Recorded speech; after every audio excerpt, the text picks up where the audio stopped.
एक बार की बात है, जैसे ही सृष्टि का आरंभ हुआ, धरती पर दो शक्तियों के बीच एक महाकाय संघर्ष शुरू हुआ।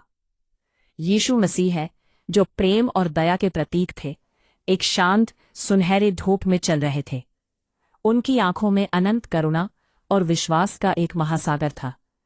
दूसरी ओर शैतान, जो अंधकार और भ्रम का प्रतिनिधित्व करता था, एक काले बादल के समान आसमान में मंडराता था। उसकी मुस्कान में बेशर्मी और चालाकी थी, और उसके कदमों में ध्वंस का आक्रोश। यीशु ने एक उज्ज्वल बाग में फूलों की महक और चिड़ियों की चहचहाट के बीच अपने अनुयायियों को सिखाने का कार्य कर रहे थे। उनकी आवाज में मिठास थी, जैसे कि एक प्यारे साज का सुर। लेकिन तभी शैतान ने अपने गहरे और भयानक स्वर में कहा, क्या तुम सच में ये सोचते हो कि तुम अपने संदेश को फैलाने में सफल रहोगे? ये चुनौती यीशु के लिए एक टकराव थी। उन्होंने अपने मन में ये ठान लिया कि उन्हें न केवल शैतान को हराना है, बल्कि मानवता के लिए आशा का एक नया द्वार खोलना है।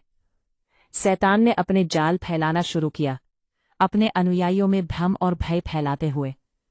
कई बार ऐसा लगा कि यीशु की शिक्षाएं बिखर रही हैं, जैसे कि हवा में उड़ते हुए पत्ते।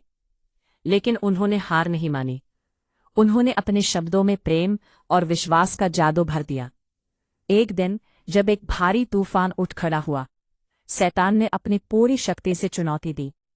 क्या तुम इस तूफान का सामना कर सकते हो, यीशु? यीशु ने अपनी आंखें बंद की और एक गहरी शांति अनुभव की।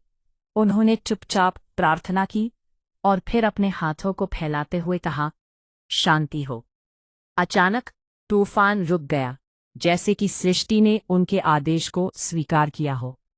शैतान की आंखों में भय की चमक आई और उसने अपना जाल समेट लिया। इस संघर्ष ने न केवल यीशु को मजबूत बनाया, बल्कि उनके अनुयायियों को भी आशा और विश्वास के नए रंगों से भर दिया। उन्होंने सीखा कि प्रेम हर अंधकार को पार कर जाता है। अंततः शैतान ने हार मान ली और अंधकार में लौट गया।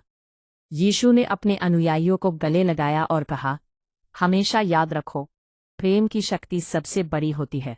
यही तुम्हारी असली ताकत है। इस प्रकार एक नई सुबह ने मानवता के लिए एक नया रास्ता दिखाया, जहां प्रेम और विश्वास हमेशा जीतते रहेंगे।